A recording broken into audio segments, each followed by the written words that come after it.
आज रक्तदात्यांचा रीग लागलाय असं म्हणायला सुद्धा हरकत नाहीये. आतमध्ये बरेचसे रक्तदाते रक्तदान करत आहेत आणि त्यांचं होईपर्यंत इथे फॉर्म भरून हे रक्तदाते वाट बघतायत आणि आमच्यासाठी खरंच अभिमानाची गोष्ट आहे. जनकल्याण रक्त केंद्र पुणे स्वारगेट इथे टिळक महाराष्ट्र विद्यापीठाचे फिजिओथेरपीचे स्टुडंट आलेले आहेत 3ऱ्या वर्षाचे. मी प्राची कोठावदे. मी आज फर्स्ट टाइम ब्लड डोनेट केलंय. मी शैलेश शिंदे. मी आज फर्स्ट टाइम प्लेटेड डोनेट केले. Hi, myself Shailesh Shinde. I'm student of third year BPT. Actually मी फर्स्ट टाइम ट्राय करतोय टू डोनेट प्लेटलेट्स. मला याची आयडिया मिळाली from a YouTube channel in which तो creator सांगत होता about the patient who is suffering from leukemia. आणि मला त्यामध्ये असं दिसलं की इंडियामध्ये जेन्युइनली सर्टिफाईड डोनर्स खूप कमी आहे.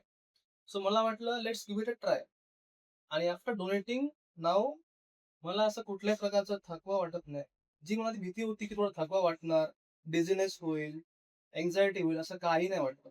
So I think should give a try. यांच्यापासून प्रेरणा घेऊन जास्तीत जास्त तरुणांनी इथे येऊन रक्तदान करावं किंवा प्लेटलेट डोनेशन करावं असं मी सगळ्यांना आवाहन करते.